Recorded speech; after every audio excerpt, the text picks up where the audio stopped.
Hello, my name is Lorenzo Vicari. I'm an architect and a PhD candidate in the chair of Professor Vera Bühlmann. And today, in the context of these introductory talks for Gegenwartsarchitektur and the Orientierung course, I will try to start from a categorical difference that I think it's important to point that exists. And so the difference between architecture and construction, or architectures and buildings. Then in the second part I will try to from this difference to articulate some general thoughts regarding architecture. In the last part I will talk about few books and projects. We could start by saying that similarly to art, for which we know that everything that we do, or everything that we lines or signs that we do on pieces or papers or canvas do not give automatically the status of art to that canvas or to that piece of paper. Well, in architecture, it's the same thing. Not everything that is built is architecture. In that sense, not every building belongs to architecture. But nevertheless, there is not a singular or a compact way to articulate a sort of definition of what architecture is. And also, maybe it's a bit dangerous for an architect to say through words and not through projects what architecture may be. I find always a bit complex for an architect to kind of respond to the question what architecture is.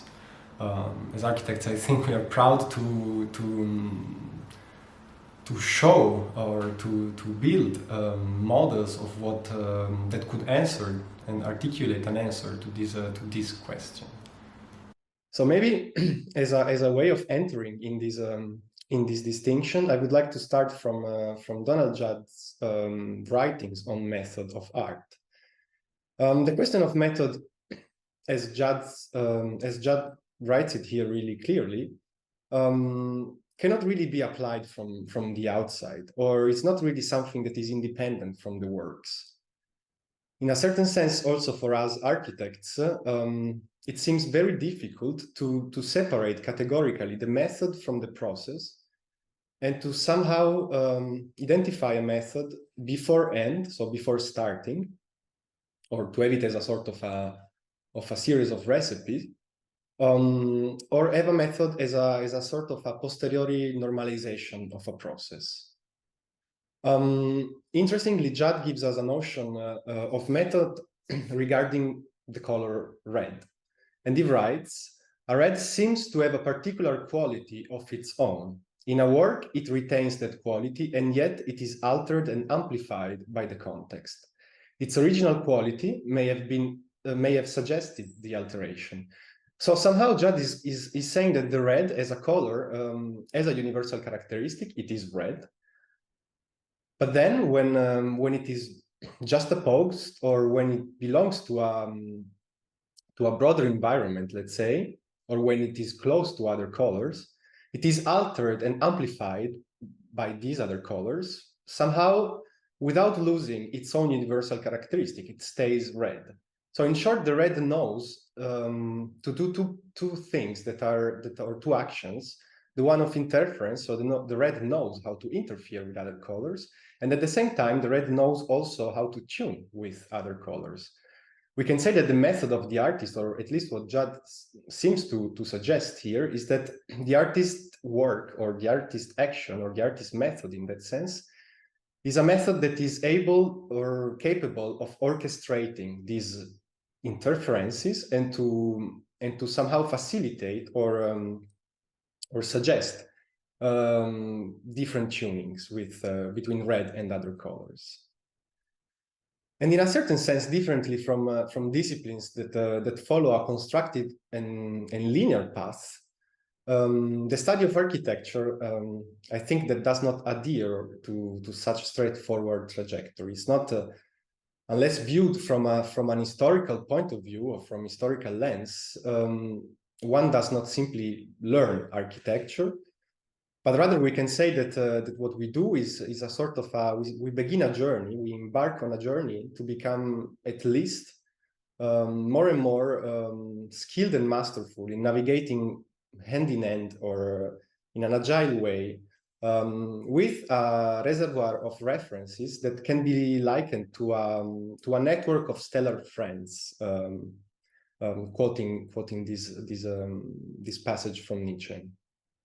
So somehow within the realm of architectural design and architecture at large, distinguishing categorically between the project and the method that underpins the project proves to be, I think, a really difficult action, if not an impossible one.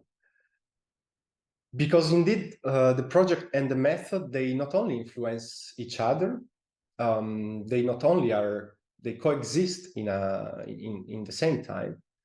But their relationship, I would say, is somehow a relationship of interference and cross-fertilization, or a positive pollution. So in this context, a method, so in the context of architecture, I think a method can be intended in a dual way. On one side, as a style of thought, as well as the formal analogon that of all the concrete models that it organizes. So somehow, rather than being an ideal framework that sets the stage for design to happen, or for the activity of the project to start, we can consider method to be a pre-specific and symbolic in-between of something, and thus not at home with something. So somehow, paradoxically, the more methodic, the more strange in a certain sense. In this aphorism by Nietzsche, we can recognize a sort of what we already called a sort of an interferential method. No? So a method that does not adopt the linearity of the written form. So a method that does not function in a linear way from a point A to a point B, or from a point B to a point A. So a method that does not evolve in a linear sense, and a method that is aware of the fact that that really, I would say, almost always in architectural, when you design a building, the path is not linear in a certain sense. So this method that we can call an interferential one, or a method that is activated by these stellar friendships, is more a spatial network, not a linear one. Maybe it's worth it to read a bit of this passage by Nietzsche, when Nietzsche asks, is it friendship to believe that there is really an extraordinary invisible curve and stellar orbit in which our so many different paths and goals could be encompassed, as if they were little stretches of road? To this thought rises the impossible friendship, the way he calls it. No? So transcendent, in a certain sense, is that which is capable of this impossibility of friendship. And then he goes on and he calls it a community of stellar friendship, where friendship is truly given in the sense of a love for the stranger, and as a bond of hospitality, towards the truly foreign, the unreachable. Where the presence that we have of someone or something before us kind of scandalizes us, and appears in that sense to be a gift in the sense that is an inexhaustible motive and a source for quests. Then he goes on and he writes two ships, hostis and hospes, each of which has its own destination and its own way. So they can meet and celebrate festivities with each other, but never stop and never become one, never reduce to the same. At the very moment when they recognize each other, the only possible violence of our task, writes Nietzsche, forces us again to separate, to go by different seas and different suns. This is the law that hangs them over them, having to be friends in being strangers. So in that sense, it is not friendship for Nietzsche to be friend with what is similar or what we can recognize, but rather it's the opposite this stellar friendship, this true friendship, as Nietzsche calls it, is to be friend with what is different. In a certain sense, the guest is not the invitee you await for. The guest comes by surprise. You do not wait for him. You're not prepared. So he comes from far away, and in a certain sense, he's able to measure distances. And to cultivate, to make it grow, to fit such constellations of stellar friendships is, I think, vital for everyone studying architecture.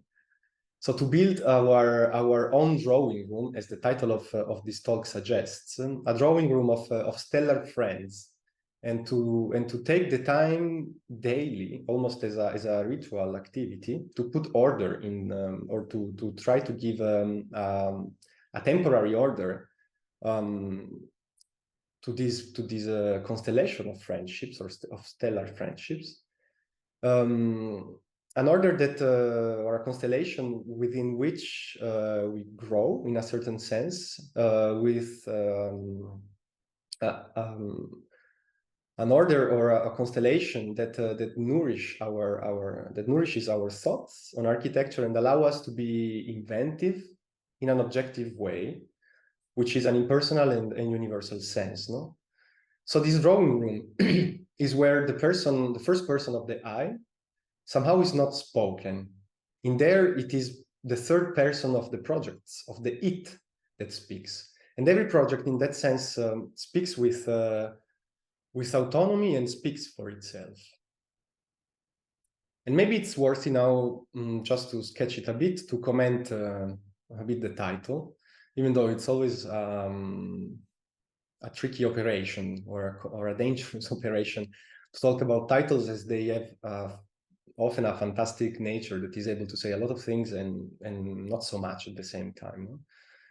Nevertheless, you might have already asked, why Diotima, and who is Diotima, and why the drawing room, and what is a drawing room, and how to articulate a sort of a general thought around this character and around this room, and also to start becoming familiar with this character and with this room, is a sort of an introduction for an Orientierungskurs. There are many Diotimas, or at least there are three, but we're going to concentrate mainly on Plato's one. There is also one for instance, from Robert Musil, The Man Without Qualities. But the one we are going to see today, it's really briefly, is the one by Plato. So Plato's Diotimas of Mantinea is a priestess and a prophetess who plays, arguably, we can say, one of the most important roles in the symposium by Plato, no? As it is with or through Diotimas that Socrates speaks. And in a certain sense, it is through Diotimas' work that philosophy enters in the dialogue, and that Socrates, in that sense, is able to open onto a dimension of the intelligible. So Diotima is not present at the banquet, but Socrates reports her teaching during his speech. In Socrates' speech, Diotima begins by explaining that love is not a god, but a great daemon, a sort of an intermediary being who bridges mortals and immortals. So his nature is explained by the fact that he is the son of poverty and expediency. And so love, in that sense, because of his parents, is not delicate and beautiful, but is somehow dirty and rough. And he has no lodgings. I'm quoting from the symposium. He has no lodgings, always sleeping rough on the ground, sleeping under the stars or doorsteps, and by the waysides. So love is, after Diotima, fertile according to the body and fruitful according to the soul. So we have a woman who knows who love is, and we have a drawing room, which is a special room of, at least of the English traditional house, countryside house. And is a room which is without a specified or a designated function. And it's a room that stands somehow as a bridge, but also as a room that puts distance between the privacy of the sleeping rooms in the first floor and the formality of the stateroom or the great chamber that were used for formal ceremonial occasions.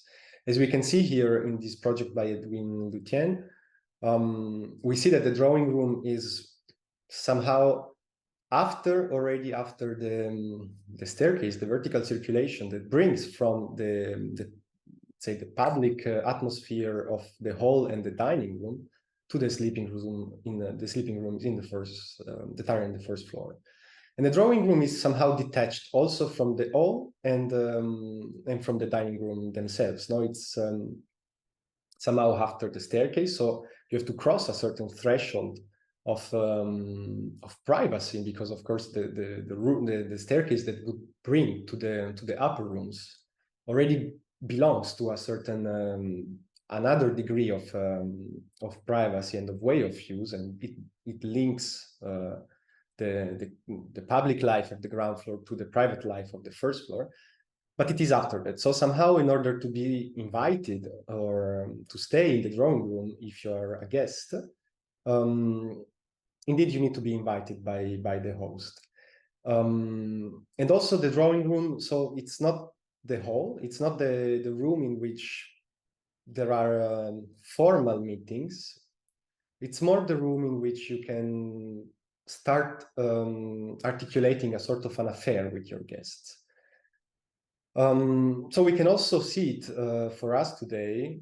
We can also, I think, take his name in the most literal way. The drawing room becomes, for us architects, the room where we physically and metaphorically draw on things. No? This is not the private studio. This is also important to mention. It's not the private studio where you somehow have a certain extreme or extremely concentrated and focused on activity. So in the drawing room, the architect, if we keep on going with the metaphor, receives guests to install, as we said, a sort of an affair. So it is in this drawing room, in this metaphorical drawing room, that the place where to cultivate the relationship with these stellar friendships, no, that we were mentioning before. So somehow it is in this room that a reservoir of projects and a repertoire of architectonic ideas is kind of displayed and disposed in a sort of a convivial atmosphere. So this room is a room of anyone's own. It does not belong to anyone. It's more a room that you have to build and that you have to fill also with guests. So it's a room full of architectures in a certain sense.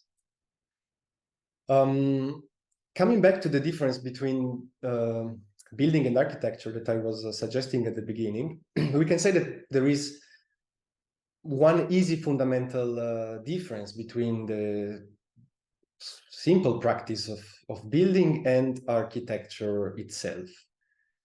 And it lays on the fact that on the intention of architecture to construct within each project a model, an edifice that can comment or that wishes to comment the entire world at once.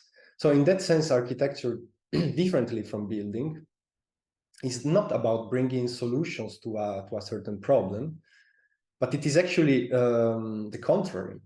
And so it is to make an abstraction and a sort of an expansion of the original quest of the project, and to kind of articulate this quest that the question brings within itself. So in a certain way, it is easier to start by saying maybe what architecture is not and what it does not.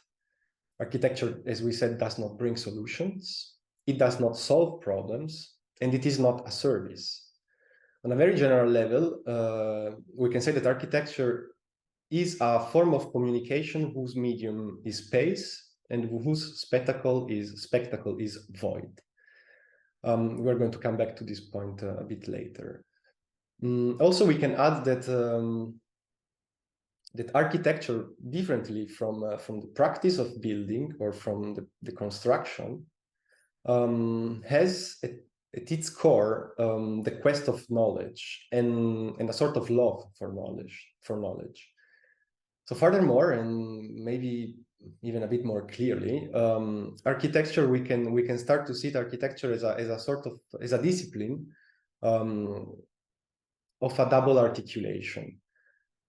On one side, it's a discipline that speculates in an abstract way, metaphysically and physically, on the causes of things, no? So on the big questions of the universe, we could say. And in that sense, it shares many things with mathematics and metaphysics, indeed. But at the same time, when it is built, architecture is a sort of a concretization of a model of that wish for knowledge. And in that sense, it shares his duties with art. So architectures, the built forms of architecture, are forms of building where which are on the one hand situated models of knowledge, so a certain kind of model for an articulation of the quest for knowledge. But on the other side, they also articulate communication through the real concrete spatial experience that the body and the intellect make while being in them.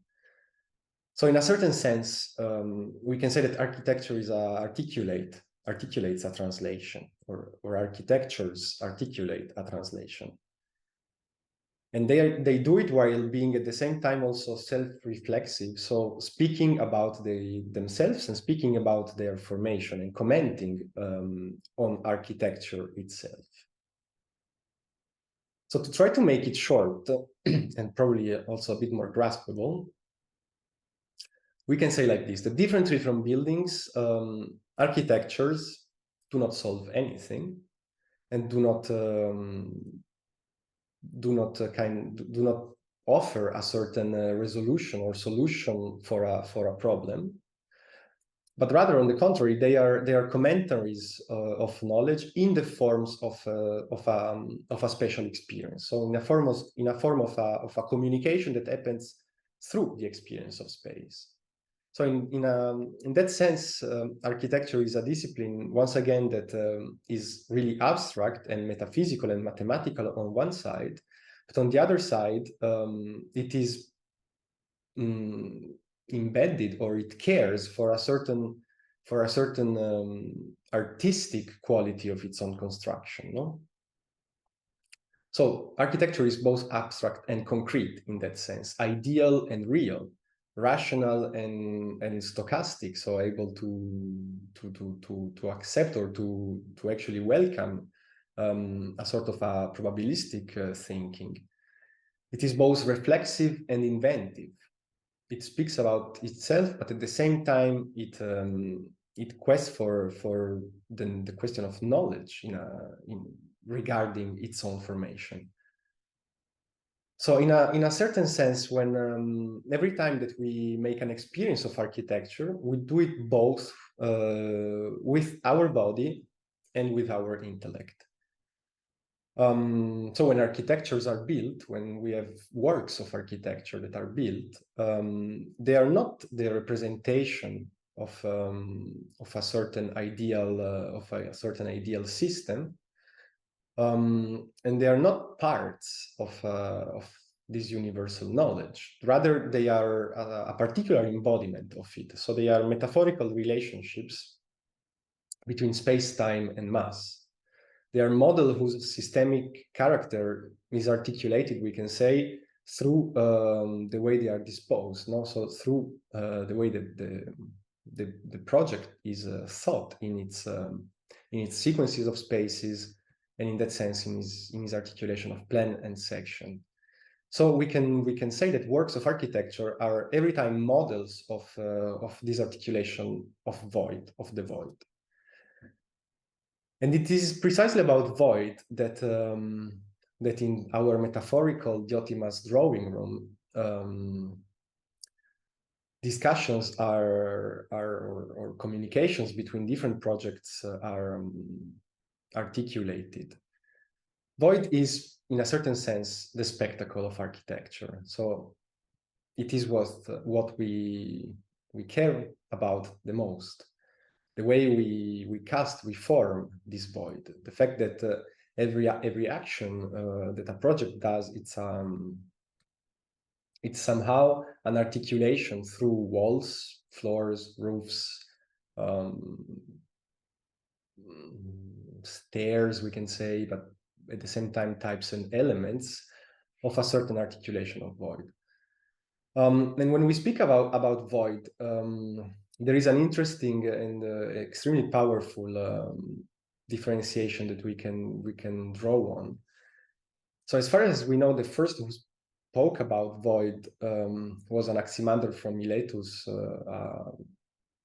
a natural philosopher, let's call him like this, who 2600 years ago understood that the Earth is a body that fluctuates in the void without falling. And so it was also the first one to a certain extent to give a differentiation of heavens and earth. No, on the left we can see an horizontal differentiations of heavens and earth, in which somehow there is no space for void.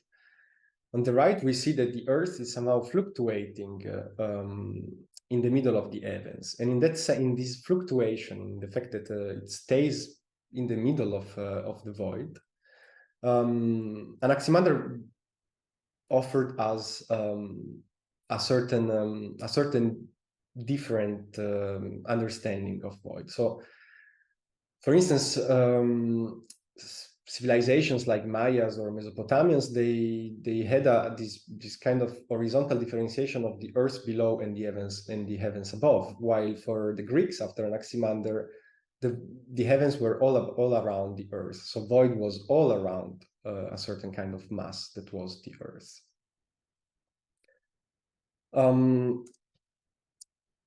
As I was saying, if we look at other civilizations, for instance, like the Mayas or the Mesopotamian ones, we can easily read the kind of translation that was installed between their cosmological understanding and their cosmological model of this horizontal differentiation between earth and skies. For instance, when we look at one of the typical construction of the Mayans architecture, we see clearly a sort of a desire, no? Of a desire to reach the sky. So the model, the temple that they developed was based on architectonically based on this desire, and in the sense, on the above-below cosmic dichotomy was somehow beautifully embodied in their temples, precisely because they were a stacking of platforms on top of each other, thought to reach and overtake the critical height of the forest, and in that sense to reach the sky, with the precise scope to bring the temple, so to bring the human closer to the gods, to the sky. For the Greek after Anaximander, this was not the case, because Anaximander articulated a theory of void. And this was for Greek architects and Greek philosophers and mathematicians and in general physicians and so on, a revelation, no? A completely different understanding of the cosmos and of the universe. So not anymore somehow folded in a bionivocal up and down relationship where the earth is down and the heavens are up. Architecture with Anaximander or after Anaximander embraced the quest for the void, no? The plurality or the neutrality also of the void.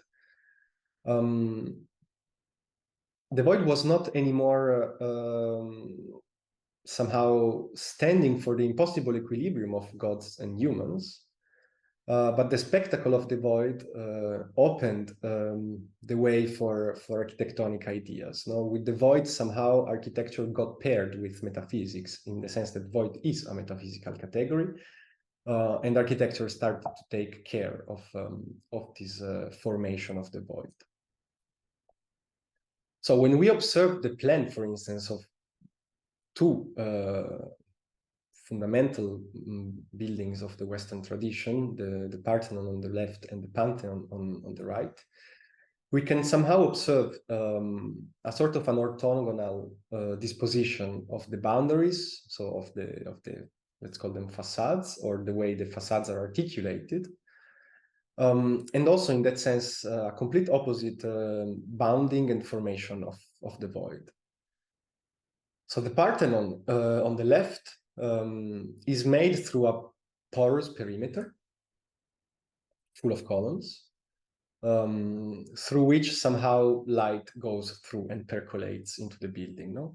So columns are disposed all around the perimeter, while the center of the temple, the cellar in which there was the statue of the goddess, occupies the center of the building. No? So the center is occupied, or the center is filled by the statue of the god, while the columns are all around, somehow symbolizing in a certain sense the procession of the Panathinaik procession that were used to take place around the Parthenon. So this ritual of walking around the center of the cellar where the goddess is placed gives us an architectonic model. The columns are placed outside. They cast shadow towards the center. And somehow these shadows are the memories of the way there is this articulation of the ritual and this relationship between the boundaries and the void. So we shouldn't kind of miss in that sense the similarity between shadows and ideas in the Parthenons. On the other side, symmetrically in the Pantheon, the gods are placed all around the perimeter, while the human body is at the center under the only source of light, which is a zenithal light coming from the top. Here we have a really sort of involution of the model and of the relationship between the earth and the heavens, no? So the humans and the gods. In the Parthenon, the human movement and the position in the temple is supposed to be on the perimeter to take the place of the columns in a certain sense. And it goes, of course, with the tradition also of and the knowledge of Greek construction, of course, with the system of columns and architrave and beams in a certain way. While for the Romans, completely the opposite, the wall assumes a certain thickness. The wall becomes an inhabitated wall where there are niches and where the gods are placed, and the center is completely voided. And the center is where we circulate with the body. These two orthogonal and somehow, I would say, symmetrical disposition of the void are the base that kind of gave the renderings of the rotation of the Renaissance more or less 1,500 years after the construction of the Parthenon. So within these two and the disposition of these two symmetrical models of the void, we somehow have the birth of modernity in terms of architecture. So this care of this love for this disposition of the void, for the modeling of the void, for the rendering, or for the casting of the void, which, as we said, it goes not only with a certain artistic construction and a certain capacity and craftsmanship of the construction, but it goes also with the big question of what this void is in terms of metaphysics. This is what I would say belongs to every great buildings of architecture. And maybe today, the way we are going to go through some of them, I will try to present few houses and few books that we can take as paradigms of such a constellation. No? Also, I made a choice not to present books and houses that you might have already encountered or that you are likely to encounter in your first months of architectural studies. So the reason to present somehow books and houses is quite simple. Books are for architecture as important as edifices, and houses on the other side, due to the minimization of the program, and so to a certain kind of reduction to a minimum programmatic complexity, are somehow more easily readable than bigger scale buildings. Arguably, books have been since Vitruvius onward as important as buildings in influencing and spreading principles and ideas. If not, I would say even more influential in certain periods, in certain precise moments of architecture, for instance, in the Renaissance. As the articulation of a theory of design and a theory of architecture belongs somehow more to the books, while to the experience of the architectonic space belongs, of course, to the build project. So once again, it's this dual nature of architecture. On one side, a theoretical abstract and at least in Vitruvius' case, encyclopedic wish to write with writing that goes with writing books, while on the other side we have of course the let's call it the concrete experience of space that goes with experiencing buildings that or works that of architecture that are built. Of course, the experience of architectonic space is something that you cannot do without actually going through architectonic space. So it's an experience that you cannot have without visiting buildings in a certain sense. And this is interesting because it suggests us that a building is not like an experiment in the sense that you cannot separate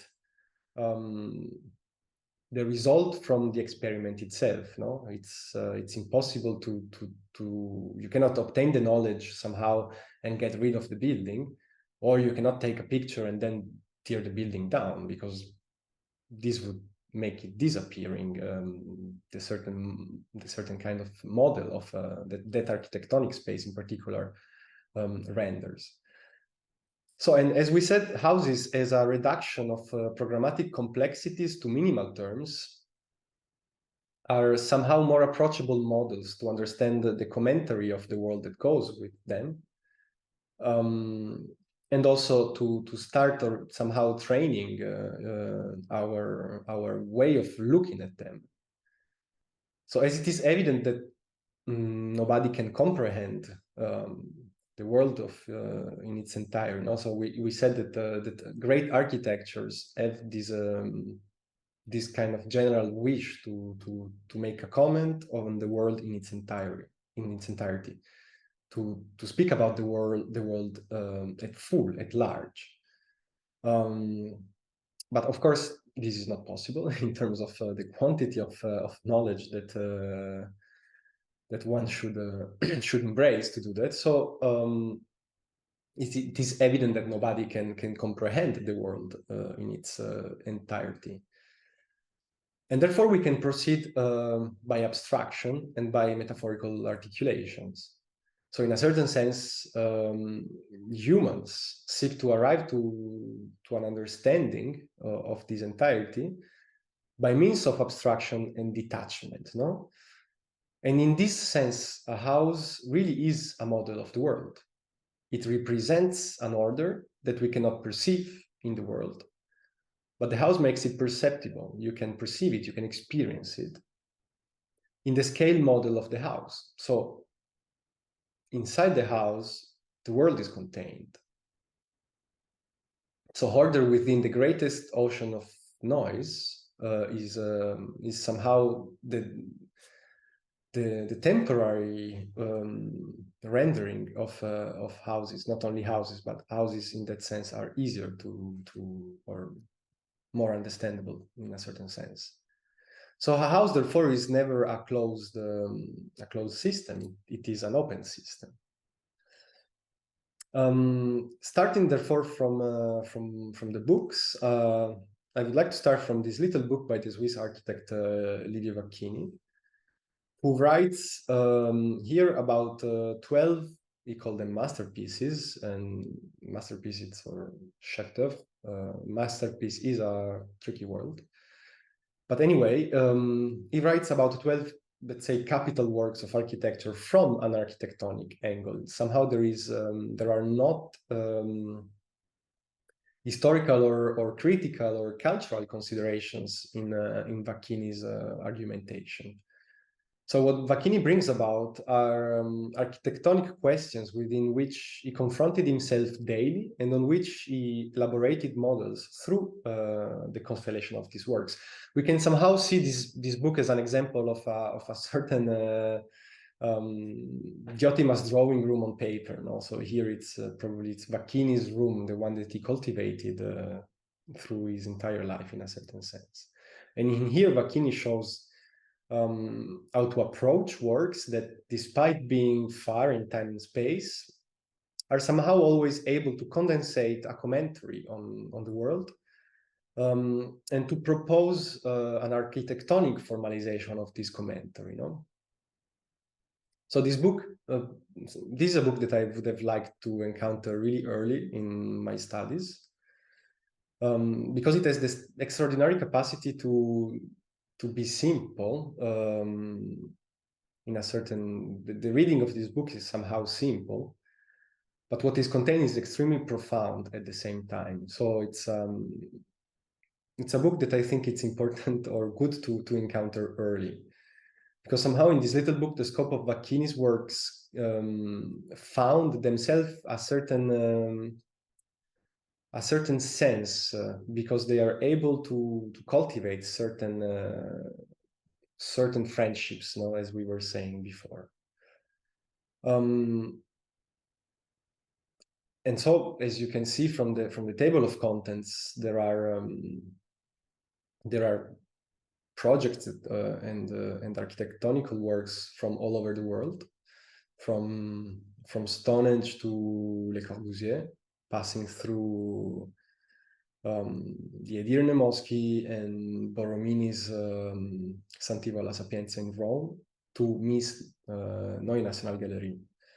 And in each chapter, Vacchini is able to kind of conflate and condensate a great amount of complexities to really one or two kind of exemplary gestures of architectonic gestures of these buildings.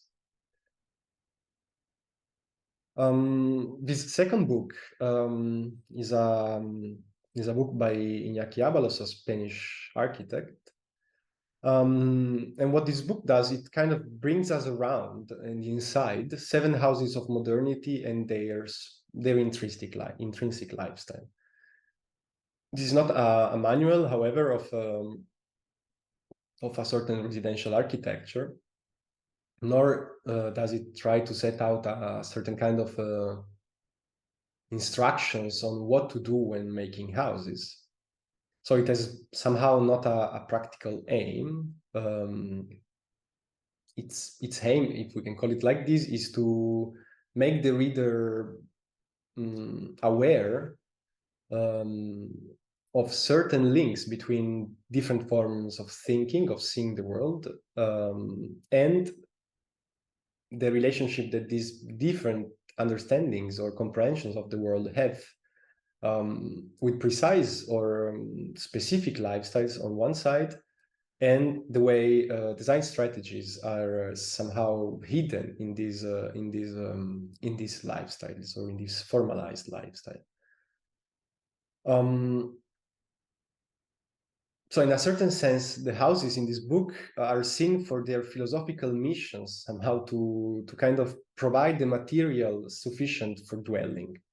So the formalizations to the house's boundaries, in that sense, you will see with this book, are not rigid limits. No, these boundaries are So somehow these limits are the boundary that necessarily looks beyond themselves at the very moment they are marked. And their very design makes a sign to what kind of exceeds their content. As the place of the house, the place of the home, is also about looking outside the house itself, no? It's never to build a certain kind of closed system, as we were saying before. The houses are open systems. And in this book, you will encounter chapter after chapter a certain relationship between thinkers and architects. For instance, the first chapter is about the patio houses by Miss Van der Rohe, and the relationship somehow that these patio houses could have with Nietzsche and Zarathustra.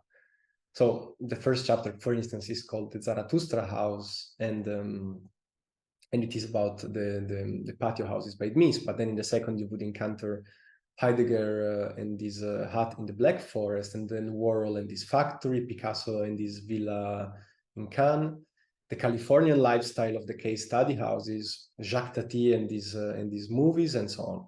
So it's a really agile and fresh and easy to read book once again, in which Iñaki Abalos takes us through the key philosophical insights that likely could have guided the fabrication of these homes, somehow bringing on the surface of the papers the relationship between ideas and way of living, and the approaches that this relationship, the way design kind of approach this relationship between ideas, philosophical ideas, and way of living.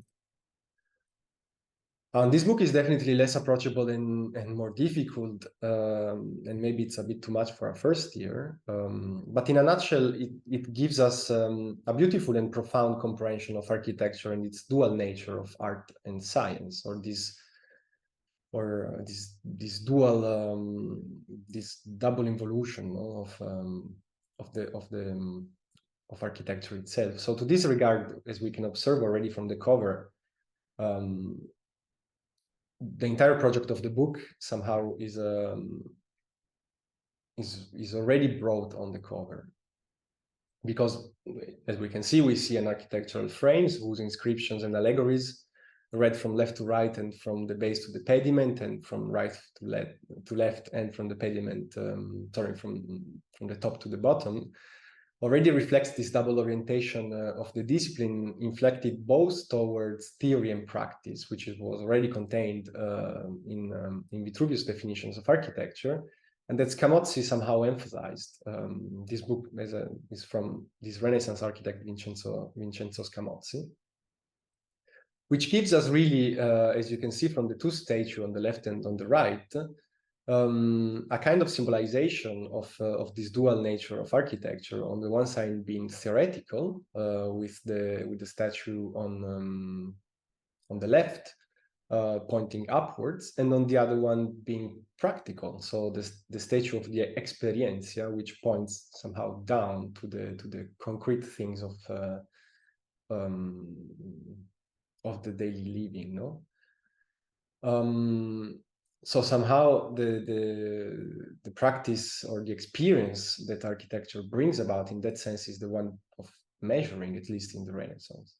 So Scamozzi philosophical scaffolding, if you remember the zoom that we had from the School of Athens by Raphael, it's precisely drawing on this tentative, this coexistence between Aristotelic and Platonic tradition. And somehow Scamozzi writes this treatise, which is an enormous, never-ending story that it's more than 900 pages, is not finished, and so on. But treatise somehow is a sort of a witness of the incommensurability of Platonic and Aristotelic tradition, and the way architecture architectonically proportion them through abstract thoughts, theory, and situated models, so experience of architectonic space. To do this, Scamozzi sees in the idea of architecture as somehow the architectonics of an idea, in the principle that sustained the construction of such an idea of architecture as an articulation of both physical, so sensorial, and metaphysical, we can say abstract or intellectual cognitions, the so-called, what we can call the objective transcendental that goes through the many scales, tempering them and proportioning them at the same time. What is interesting maybe for a first year is that this book that it's highly philosophical and in a certain sense also extremely complex, nevertheless it's the work of an architect, and in that sense Scamozzi does not write as a philosopher, but rather he writes as an architect who seeks to open up a philosophical space for architecture. So in this manner, his treatise does not comment Vitruvius, but somehow wishes, in a certain sense, to rewrite his own Vitruvius. A bit already what, in the same manner that happened 150 years before this book with Alberti's De Re Edificatoria, not led through to a modern rewriting of Vitruvius in accordance to the humanist kind of climate of the time. And Scamozzi is, in that sense, in the same tradition and represents a work of architecture that is that wishes to be, in a certain sense, encyclopedic. The next book, much more recent and contemporary somehow, is Complex and Contradiction in Architecture by Robert Venturi, which is, I think, an axial book for the 20th century. A book that twisted the comprehension of architecture and of architecture and a certain theory of design, but also theory of architecture, more or less in the middle of the last century. And it is a really gentle in its own words, but also a really sophisticated book that fantastically restructured architecture theory and practice in the light of a key central idea that we can find in the last chapter, that is the notion of the difficult whole, and the obligation that for architecture somehow to cast it, not to formalize it. In the preface, Venturi writes that he will try to talk about architecture. He writes, I try to talk about architecture rather than around it. And somehow the book really brings us hundreds of different projects on which Venturi, in a really agile and sophisticated way, draws on to build his theory of design as a moment of a theory of architecture, I would say. And it can be seen once again as a rich example of a certain formalization or of a Diotima's drawing. The next book is a book that comes from a few years ago. It's Non-Referential Architecture by Valerio Olgiati and Markus Breitschmidt. And this book is written as a somehow as a formalization of Olgiati's way of thinking and proceeding during the design activity. And here the articulation of what an idea for an architectonic idea, so an idea for architecture or for an architectural work means is built through the presentation of 7 principles of design, and a sort of a general understanding of the architectonic idea as being dual, on one side form generative and on the other side sense making. The interest of this book, I think, is on in a certain sense to kind of bring back the notion of architecture as a metaphysical discipline, and to bring it really until the moment of design. So in a certain sense, there is a conflation or of a general understanding of architecture as being once again both an abstract discipline on one side that speculates on the world, but on the other side, a concrete activity that belongs to the realm of art, and in that sense of spatial experience.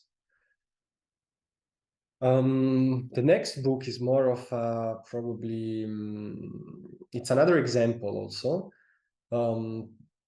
It's a monography on the Swiss Baroque architect Francesco Borromini, written by Paolo Portoghesi.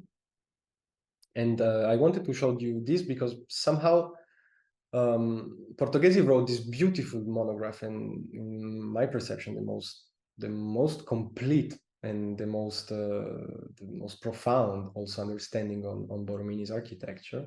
He wrote this monograph, and through this monograph, he somehow crystallized a certain love that he had for Borromini. But through this book, Portoghesi formulated also the scope of his architectural activity.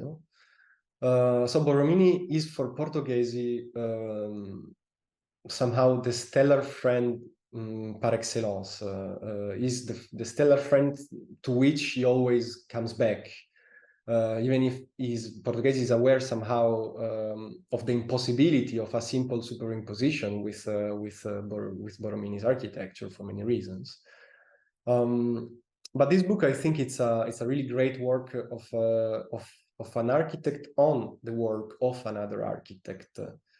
And it is a great example of how to study works and architectonic ideas that are far in time, and so somehow that we could perceive as being outdated, but that nevertheless are always relevant, and somehow by being out of time, they're always never behind. They are never old in that sense. And with this book, Portoghesi really kind of paves the way for his own activity as an architect. So it's another example of an architectonic book.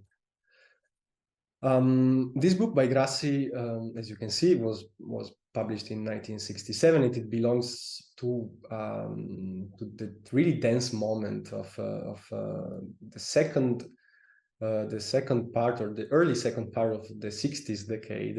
Venturi's, for instance, was published in 1966, a book that I will not show you here, that is Aldo Rossi's The Architecture of the City, also published in 1966. This book by Grassi published in 1967. So it belongs to a certain really extremely dense moment in architectural theory and in the theory of design. And I will quote now by the preface. Grassi writes, "This little book, which seems to be a manual but is not, although perhaps it would have liked to become one, is in fact a bargain book put together with some haste in view of a deadline, in which I wanted to set out more than anything else my line of work, the line that I had then chosen for myself, and which actually had a manual of architecture among its objectives." This book, he writes in the most recent preface, this book was a debut book, 40 years old now, by someone who has actually not yet measured himself with architecture, and where a great deal of rather heterogeneous original material is collected, to try to say basically a few things, the things I cared to say at that time, my position in the school and in my work. So somehow this book by Grassi is an interesting and it's not an easy book on a certain way. It's not an agile book on the other side. Somehow it's also, I could say, badly written in a certain sense. It's not a pleasure to read this book. Nevertheless, it's a great example, I think, of how a book can embody actually the sort of a project that is not simply a project of a certain building, but a project of a method. The logic construction of architecture by Grassi is also the way that Grassi describes it, even 40 years later, really was the project of a method that then Grassi would have somehow embrace for the following years of his profession as an architect. This is the last book that I'm gonna present you, and this book is somehow the spiritual testament of Frank Lloyd Wright. It is drenched in the so-called organic philosophy of Wright, and it is a place where Wright somehow makes a philosophical sum or an abstract sum of his entire career, or if his entire oeuvre as an architect. So it is conceived in a certain sense in the manner of a Renaissance treatise, not for the amplitude of the gestures, but more in its proposing a sort of philosophical understanding for the discipline, extremely embedded and related to nature. So in that sense, it somehow belongs to the tradition of the treatises. But it is also a tentative to affirm itself as a perspective somehow. So the book elaborates both an abstract thought as well as a somehow pragmatic knowledge, such as the positioning of the house, its constructions, and the general principle of integration, and so on. I quote, Wright writes, "Architecture is the sound of the within. We might call that within the heart. Architecture now becomes integral, the expression of a new and old reality, the livable interior space of the room itself. In integral architecture, so in what Wright kind of affirms to be this perspective of organic thinking, organic philosophy related to architecture and from architecture to nature, in integral architecture, the room space itself must come through." He goes on and he says, the room must be seen as architecture, or we have no architecture. We have no longer an outside as an outside.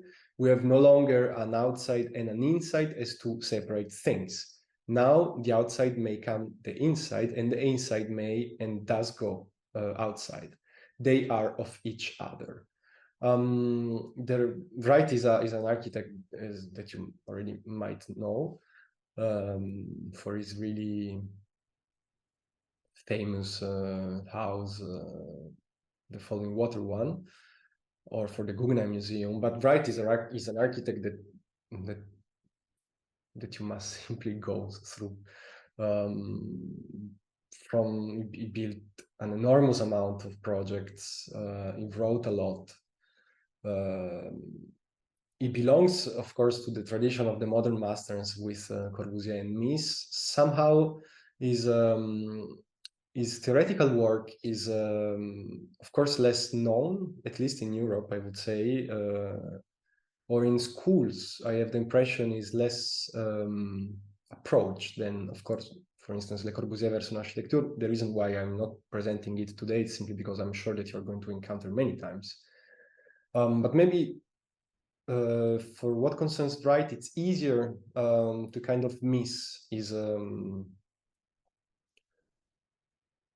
philosophical writings, and this book somehow it's the sum of a career, of an oeuvre that dated almost 70 years, and it's a really beautiful book that I really suggest you to read. Now going back now to the houses, so we said some books, because books are architecture, and some houses, because houses are somehow able to conflate because of the reduction of the programmatic difficulties or complexities, they easier become models of architecture in that sense. Of course, maybe you know this first house that I'm not going to comment, because for sure you're going to encounter it. That is the Rotonda by Andrea Palladio. Somehow the house par excellence. The first house that I want to present is once again a house that you might not encounter. That is the Villa in Lonigo by Vincenzo Scamozzi once again. La Rocca Pisana, it is called. And it is a house in which we can see clearly a certain kind of a model. No? We saw the plan of the Pantheon before. Somehow in this house there is a sort of a miniature of the Pantheon itself, which is of this central atrium that then distributes all the other rooms. And also we can encounter precisely and easily a certain type, which is once again the type of the atrium, of the foyer. And we can observe it both in plan and in section. In plan because it is this completely different room that is a circular room with four semicircular kind of niches or passage that links to the other interior rooms, the one that are placed in the four corners. While on the four orthogonal, so on the vertical and on the horizontal plane, the central atrium is linked through and with some loggias. So I wanted to show these houses first because, of course, it is really similar to the Palladio's Villa Rotonda, but at the same time, it has a certain kind of a different understanding, as the central room in Scamozzi stays a certain outside and inside. So as Wright also as a link with the last book by Wright. Is a project in which inside and outside are of the same kind, which in Palladio, for instance, is not, as it is a full interior, the central room, the atrium. Then, yes, a villa by Palladio now, that is Villa Barbaro. And I wanted to show you this because there is a certain typicality in this villa that is extremely easy somehow to observe.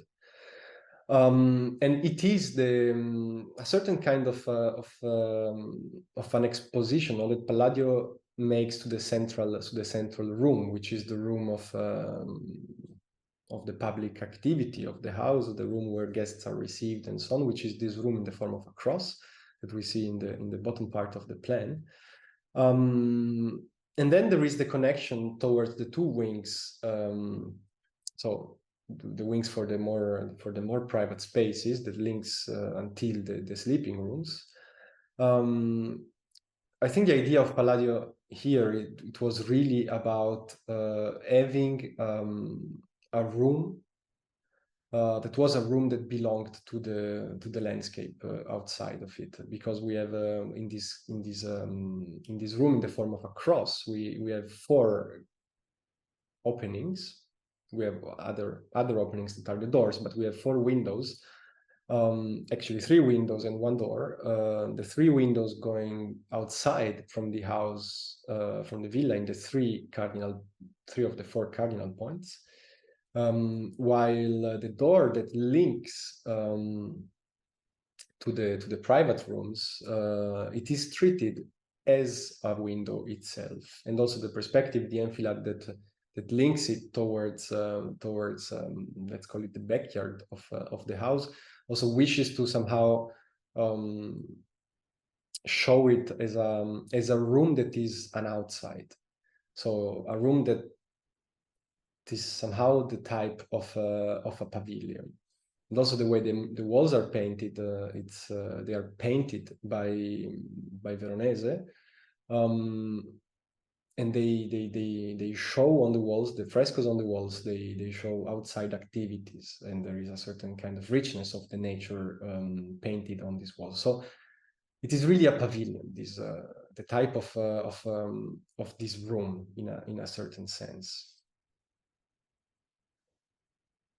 Then this is not a house, it's an apartment. It's the plan of Ignazio Gardella, Casa al Parco in Milan. And the reason why I wanted to show you this is that also here, in a certain sense, we can observe a certain kind of extremely readable articulation of the ritual of daily life. No, so the daily life that somehow, if we have to make it in a simple way, it is organized or articulated around the ritual of the day spaces or the daylight spaces where you live and the night spaces, no? So where you sleep. And in this, as you can see from the plan, in this apartment by Gardella, there is really this almost lobotomy of these two, no? So the central core, which is the core of the vertical and horizontal circulations, both from the outside of the apartment to the inside, but also in between the apartment.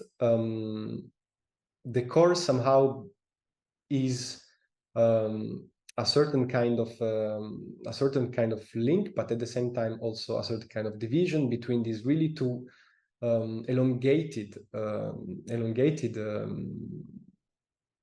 or actually the core is able to a certain sense to make to make the space between the day and night space bigger, even if it's an apartment. The next house is a house by Frank Lloyd Wright, the Bob House.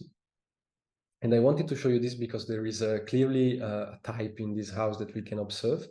That is the type of the terrace. Now you see the way the entire space of the living space is the one that you see on the top. It is built around this notion of living on a terrace. No? So somehow the entire house becomes, in a certain sense, or at least the living floor becomes, in a certain sense, a terrace in itself. And then there are the bedrooms, not the master bedroom, but the other bedrooms that are completely underground somehow. No, they of course have windows, but you have to take a staircase and go down in order to go to the bedrooms. And this is also a certain kind of completely differentiation, once again, and a metaphysical, I would say, differentiation of the living spaces and the night spaces. This house is Villa Saracena by Luigi Moretti, and the reason why I wanted to show you this is because of the house. It's literally facing the sea, so in the upper part of the plan you would have the sea.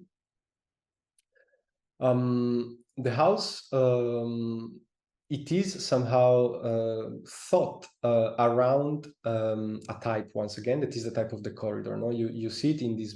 The house is somehow divided in two. There are two blocks when you enter, one on the right and one on the left. And what you have is this corridor or this gallery that brings you towards the sea. And while you go towards the sea, you have steps, as you can observe in the plan, that makes you going down and down again. No? So there is really this notion of walking towards the sea. And the house that that is built around this somehow this notion of the corridor or the gallery type, with at the end a room that faces the sea. This house is the Butanta house by Mendes da Rocha in São Paulo.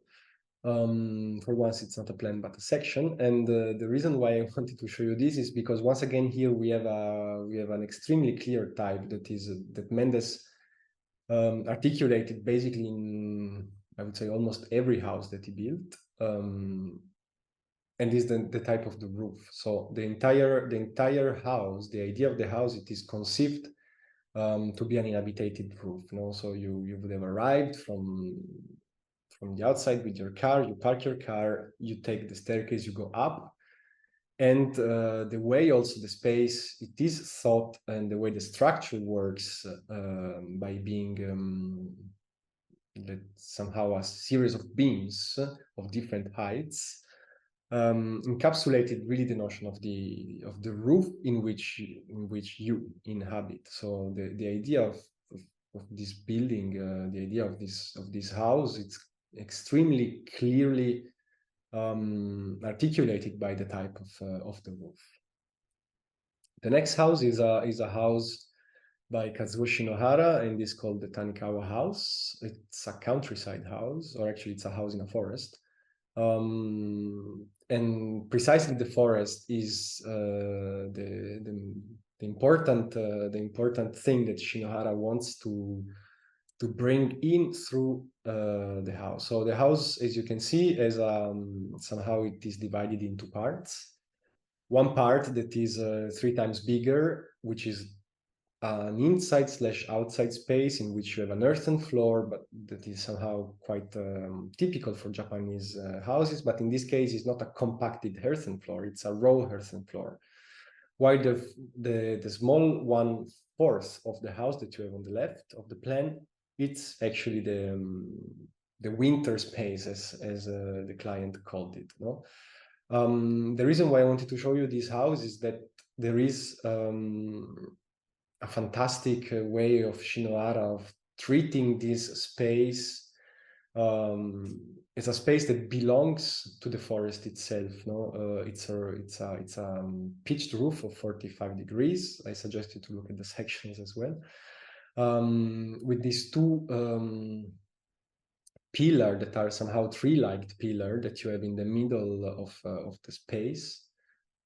And the space that is a floor that is a diagonal floor following exactly the slope of the forest that you have inside in both parts.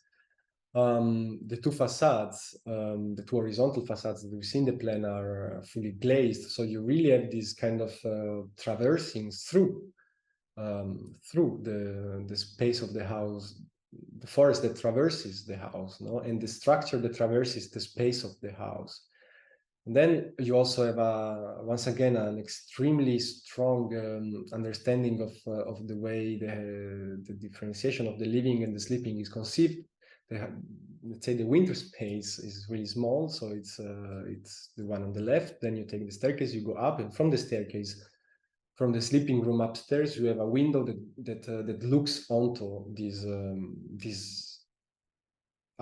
inside space of what Shinohara and actually the client, the poet Tanikawa, called the summer space. No, so this house really is an example of how to treat or to think the certain kind of the traversing of the space, when the space is traversed by something, when the space is, in that sense, the void is filled, no? In this sense, the void is filled with the act of traversing of the forest itself. This house, more recent house by Swiss architect Valerio Olgiati, is Villa Lem. And the entire house is thought within the idea of and the type of the garden or the secluded garden. You know, the garden with the 4 walls all around, and the house at the end of this garden, the house that belongs to the garden. So somehow it's a garden house, but it's a garden house in the middle of a wild landscape. So also the garden somehow becomes, in a certain sense, a well-tempered artificiality of nature. No, there is this extremely strong contradiction between the outside environment, so that somehow not the wild nature, but the countryside, which is not man-made, or at least it is man-made not as much as a garden. And then the inside of the garden, this garden is somehow a garden of delights. It's an extremely rich garden in terms of plants and the composition of the garden itself, the project of the garden itself. And the house then it's at the end of this garden, because you would have to go around the garden. Then you would enter the house. In front of it, you would have the sleeping room, sorry, the living room. And then on the left and on the right, you see these 2 corridors somehow bringing you around the house. No, on the left, when you are inside and you go left, you go to the kitchen, but then in a sort of a labyrinthic way, you would arrive to the only room that looks outside, which is the studio. While on the other side, if you go right and you take this long corridor, you would arrive to the sleeping rooms that are completely detached from the living spaces. They do not look outside. They look onto an interior exterior space into a small courtyard, private courtyard for each. It's a patio in that sense for each room. And once again, there is really here a sort of profound understanding of the rituality of somehow taking apart the living spaces and the sleeping spaces. The living spaces that look towards the garden, the only kind of room which is supposed to be another activity of the daily of the life that you would have in this house, which is the studio that looks outside. So it's the only one that doesn't look towards an outside, which is an interior. And then the three rooms which are exposed towards a patio. So somehow the three rooms, in the words of the architect, the three rooms that look like a cave where you have to go back and somehow to be protected, fully protected for the act of sleeping. This house, it's a house that unfortunately got demolished by the Japanese architect Toyo Ito. And the reason it's called U house, and the reason why I wanted to show you this house is the fact that also this house is conceived. The idea of this house, it's somehow really simple to observe in plan, and the idea is to have a house that is like a corridor, no?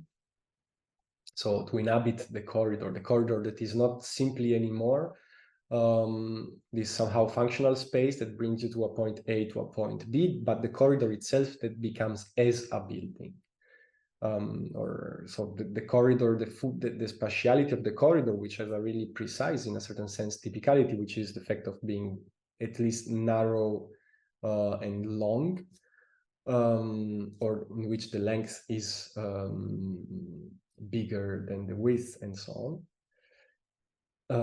But also the fact that the corridor usually is conceived without any kind of external light. No, there is no natural light coming to the corridor. In this sense, Toyohito had, of course, the necessity to somehow bring natural light inside the corridor, as the corridor is the house.